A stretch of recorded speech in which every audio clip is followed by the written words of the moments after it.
쇼! 달순의 라이브! 뒤에 올려드린 히트맵 한번 좀 보시죠. 누구의 히트맵일까요? 또 어떻게 하면 이렇게 경기장 전체를 다 빨갛게 만들 수 있을까요? 위, 아래, 좌우 할 것 없이. 정말 좀 놀랍지 않습니까? 네. 이 히트맵의 주인공은요, 첼시의 은골로 캉테입니다. 올 시즌 프리미어리그 시즌 평균 히트맵인데요. 정말 놀랍지 않습니까? 상대 페널티 박스부터 자기 진영의 페널티 박스까지, 왼쪽 터치라인부터 오른쪽 터치라인까지 안 찍은 공간이 없습니다.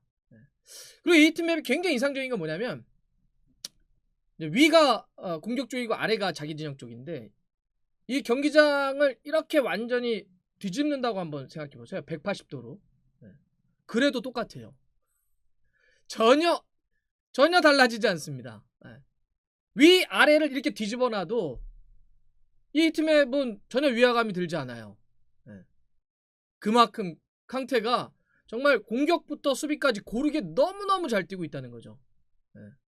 정말 은골로 캉테가 얼마나 대단한 선수인지, 또 얼마큼의 어떤 이 경쟁력을 갖고 있는지를 한눈에 탁 알 수 있게 해주는 그런 이미지, 하나의 히트맵이라고 볼 수 있습니다. 은골로 캉테가 특히나 이제 지난 새벽에 유럽 챔피언스 4강 2차전에서 너무 잘했잖아요. 뭐 1차전 때도 정말 최고였는데, 그런 활약까지 더해지다 보니까 이런 히트맵까지 좀 이런 신조어가 만들어졌더라고요. 유럽 쪽에서 캉테 미터.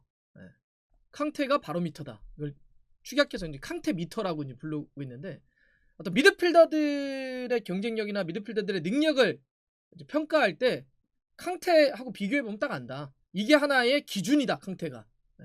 캉테를 기준으로 얘기한다는 겁니다. 뭐 공격, 수비 뭐 못하는 게 없기 때문에 캉테와 비교하면 다 알아. 이런 얘기가 좀 나오고 있는 겁니다. 캉테를 테스트의 기준의 도구로 쓰고 있다. 근데 진짜 캉테는 이런 능력도 능력이지만, 정말 첼시 팬이라면, 축구 팬이라고 한다면 좋아하지 않을 수 없는 선수예요, 진짜. 뭐 기량의 또 이 마음 자세라고 할까요? 이런 거에 겸손함, 이런 것까지 정말 되게 좀 요즘 엄청난 돈이 좌우하는 이런 프로 무대에서 보기 어려운 그런 캐릭터인 것만은 좀 분명해 보여요. 너무 잘하고 너무 사랑스러우니까 진짜 딱 사랑스럽다는 느낌들, 막 웃을 때 그 순수함도 막 느껴지기도 하고, 그런 거를 막 따라하기도 하고 하는데, 캉테가 이번 레알 마드리드 4강 2차전 또 MOM이었습니다. 또라고 하는 건 4강 1차전도 MOM이었어요. 두 경기, 그러니까 4강 1, 2차전 다 MOM이었어요. 정말 엄청난 활약을 좀 보여주는데, 이번 2차전만 보더라도 90분 풀타임 뛰었는데, 그러니까 여기서 지금 아까 제가 처음에 보여드렸던 그 히트맵, 이거 그대로 증명해 보이잖아요. 아니, 키패스를 3개나 했어요.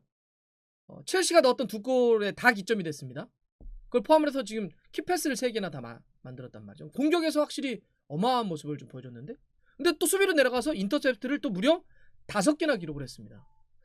위에서 키패스 3개, 밑으로 내려가서 인터셉트 5개. 뭐 그 밖에도 태클이라든지 뭐 공격과 수비할 것 없이 웬만한 스탯을 다 기록을 해요.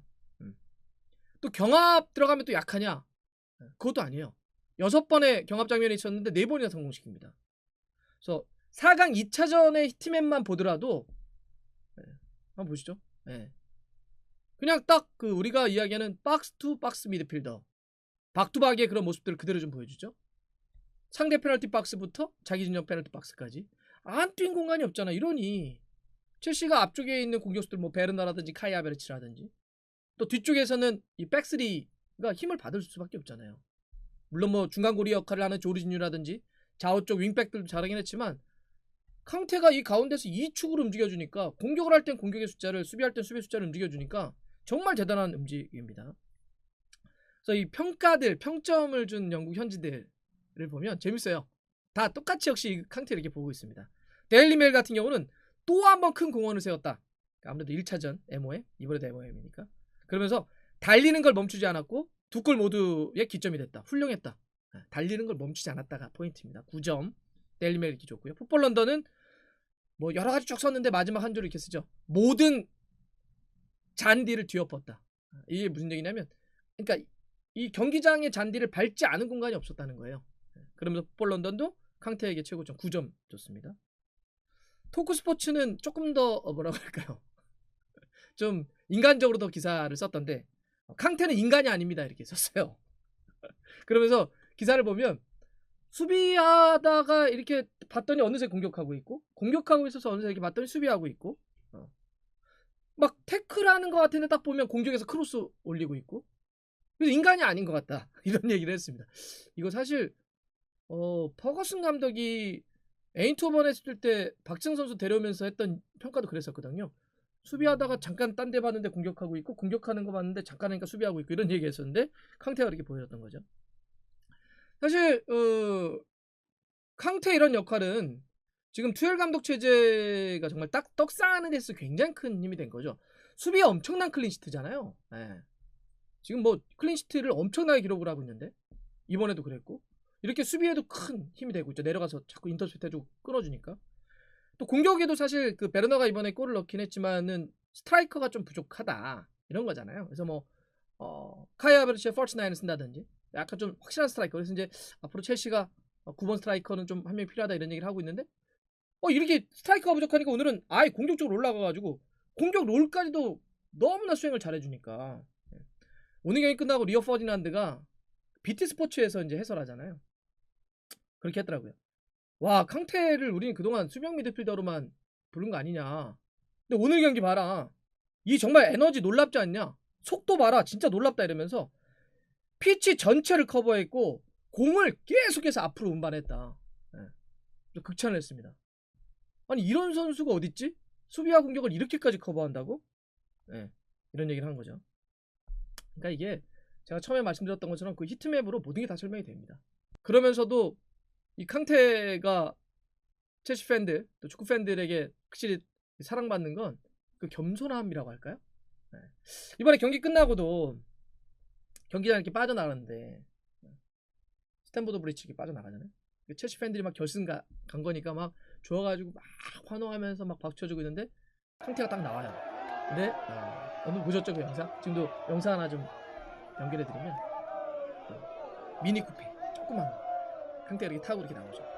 지금 영국 현지에서도 그거 갖고 굉장히 많이 얘기를 하고 있습니다. 뭐 선수들이 전 잘 모르는데 에스턴 마틴인가? 뭐 이런 거 비싼 거. 이런 거 탈 수 있고 캉테도 지금 벌고 있는 돈은 그런 거 탈 수 있지만 여전히 이 친구는 미니쿠페를 타고 다닌다. 라고 합니다. 그러니까 막 첼시 팬들 다 막 환호하고 저는 그걸 영상에서 봤더니 뭐 사실 이제 요새 뭐 코로나 이슈도 있고 막 이래서 어찌 보면 그럴 수도 있는데 또 팬들이 환호하니까 캉테가 이렇게 문 열어가지고 또 이렇게 막 귀엽게 환호해주면서 빠져나가더라고요. 와 저런 선수를 어떻게 안 좋아할 수 있냐. 그러면서 어떤 그 매체를 보니까 왜 캉테가 세상에서 가장 겸손한 축구 선수인지 보여주는 장면이다 이렇게 평가하기도 했습니다. 라커룸에서 이번에 첼시가 또 우승해가지고 막 선수단이 우통도 막 벗고 막 좋아가지고 사진 찍은 거 있잖아요. 거기서도 보면 이렇게 선수들이 그러니까 캉테는 항상 중심에 잘 안 쓰려고 하는 것 같아요. 느낌이 이렇게 오른쪽 하단 밑에 이렇게 해가지고 그냥 이렇게 막 부끄럽게 그냥 저는 뭐 그냥 별로 큰 거 안 했어요 뭐 이런 느낌으로 있잖아요. 프랑스가 예전에 우승했을 때도 막 포그바가 막 그렇게 막 그냥 캉테가 가만히 있으니까 캉테가 진짜 이거 다 한 거다 하면서 막 캉테를 위한 노래도 불러주고 막 주위에서 오히려 가만히 이렇게 막 띄워주잖아요. 그런 힘이 있는 것 같습니다. 주위에서 해주는 또 캉테는 자기가 돋보이지 않고 언제나 보이지 않는 곳에서 흔들어주는. 그러면서 이번에 여러 가지 조명을 하던데 정말 한 몇 년 사이에 이 정도로 급성장한 선수가 있을 수 있냐 막 이런 얘기도 합니다. 진짜 조그만 팀에서 그러면서 프랑스에서도 정말 하브리그에서도 이렇게 올라와서 캉이라고 하는 데서 뛰면서 2015년에 네스터로 넘어갔거든요. 그때 이정료가 560만 파운드였다고 해요. 우리나라 돈으로 지금 환산해도 90억 밖에 되지 않습니다. 근데 지금 이제 한 6년 정도 지난 거죠. 근데 현재 이적 시장 가치가 800억이니까 뭐 거의 10배 가까이 지금 뛴 거고. 레스터에서 동화 같은 우승을 이끌었던 주인공이 캉테였고 또 이번에 2012년 이후에 다시 한번 9년 만에 첼시를 챔피언스리그 결승으로 이끈 것도 4강 1, 2차전 모두 다 MOM을 차지한 또 캉테라고 해도 과언이 아니잖아요. 이런 어떤 진짜 동화 같은 걸 어떻게 쓸 수 있냐 이런 얘기를 하고 있습니다. 그러면서 또 결승전이 막 이렇게 또 이야기되는 게 레스터 때 함께 동화 같은 우승을 썼던 마레즈가 맨시티잖아요. 그래서 와, 어떻게 마레즈와 캉테의 이 싸움 진짜 재밌겠다 막 이렇게도 좀 묶어서 얘기를 하더라고요. 또 하나 약간 아스날에게 약간 좀 씁쓸한 이야기가 원래 그때 당시 이제 레스터에 뛸 때 우승하고 막 그러니까 너무 그때 정말 대단했잖아요. 그때 벵거 감독이 아스날로 막 데려오려고 했었거든요. 막 이렇게 데려오려고 막 했었는데 그때 첼시 콘테 감독이 확 낚아채가지고 데려갔죠. 그래서 그 선택 하나 혹은 그렇게 탁 콘테 감독이 데려왔던 그게 결과적으로 지금 엄청난 차이를 빚은 것이 아니냐. 아스날은 뭐 다른 포지션도 그러긴 하지만 정말 미드필더의 선수가 부족해가지고 선수가 없어가지고 진짜 지금도 계속 고생하고 있고 첼시는 캉테가 중심이 딱 되면서 정말 어마어마하게 성적을 내고 있고 그때 그 하나가 이렇게 큰 차이를 좀 빚고 있다 이런 얘기도 하고 있습니다. 그래서 아스날과 첼시의 어떤 또 흐름도 얘기를 하고 있는데 어쨌든 참 캉테 너무 귀여워요. 예. 너무 사랑스럽습니다. 너무 잘하고 정말 뛰는 양이나 또 실제 그 안에서의 어떤 디테일한 경쟁력도 공격이면 공격, 수비면 수비 이런 좋고 또 이런 자세 사실 이런 태도는 누가 가르친다고 되는 게 아니거든요. 그냥 이렇게 약간 타고 나는 거고 약간 이렇게 자기가 간직하고 있는 건데 참 겸손하고 참 사랑스러운 선수라는 생각이 듭니다. 근데 진짜 결승전에선 어떻게 될까요? 캉테와 마레즈? 뭐 그밖에 다른 선수들이 있겠지만 너무 재밌을 것 같은데요.